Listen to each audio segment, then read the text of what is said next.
what we have to understand is that Hitler's vision of eradicating the Jews and the Jewish idea of equality, which can be found in capitalism, Marxism, communism, democracy, liberalism, Christianity, they all, according to his view, originated in the Jewish concept of creation, which starts with one person and therefore all descendants are equal. And this was anti-natural and had to be erased. The carriers, the Jews, but also the idea. And we can see in the documentation, and it's very interesting, the psychological atmosphere already in the 1930s.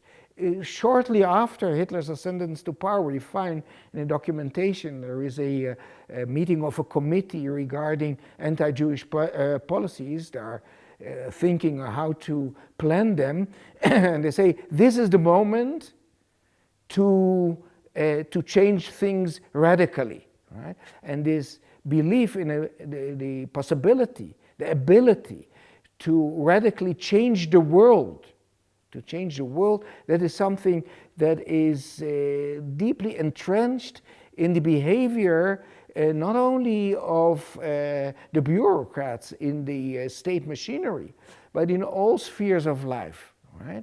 And the interesting thing is that there's a rapid change in the way people think in the 1930s and the beginning of 1940s in Germany proper, but also afterwards in occupied countries, because there are states which become satellite states of Nazi Germany who follow this path. Right? They adapt the ideas from Germany, and this makes this short period of 12 years and 98 days, which is in historical terms minuscule, right, makes it such an explosion and eruption of energy and the belief that the whole world can be changed.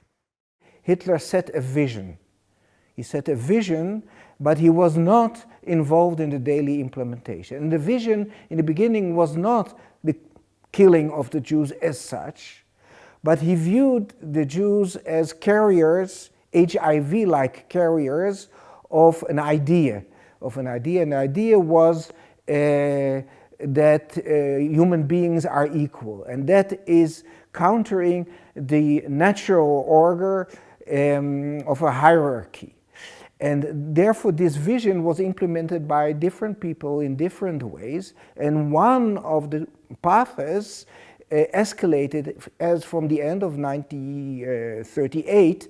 Already we can find hints to a harsher attitude in the well-known meeting 2 days after Kristallnacht on the 12th of November 1938, where the option of killing arises. And then after the invasion of Poland in 1939, killings start. But the war, the main war that was seen as a war of ideas, an apocalyptic war, was the invasion of the Soviet Union. And mass killings started shortly after. So still there were those who said there must have been an order before the invasion of the Soviet Union.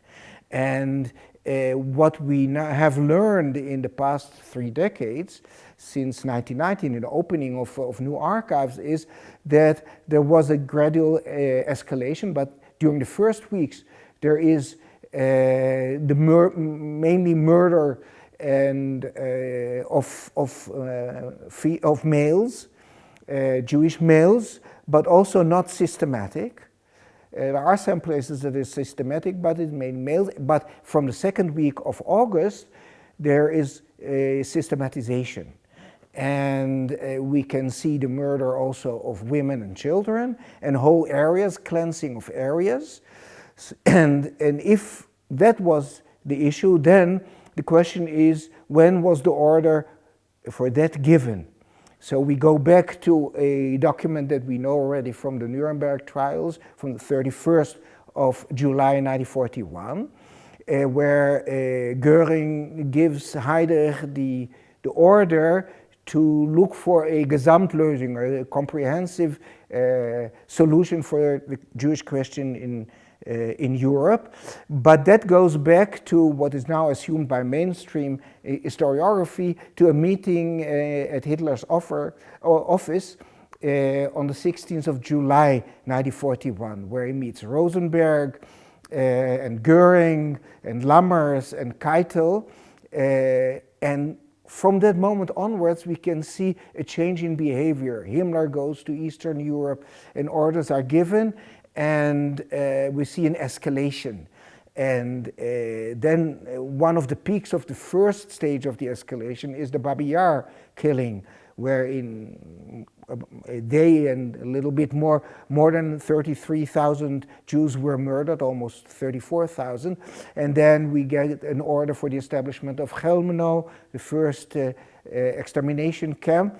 And there is a gradual extermination process in the occupied Soviet Union. Then we see orders already regarding Poland, and information that gets to Western Europe, and then the meeting at Wannsee on January the 20th, 1942, where Heydrich presents his authority over the implementation of the European-wide program, which then leads to the integration of Eichmann in the larger process and the organization of deportations from all over Europe. And it starts in Germany and in Western Europe in the autumn of 1942. In the spring of 1942.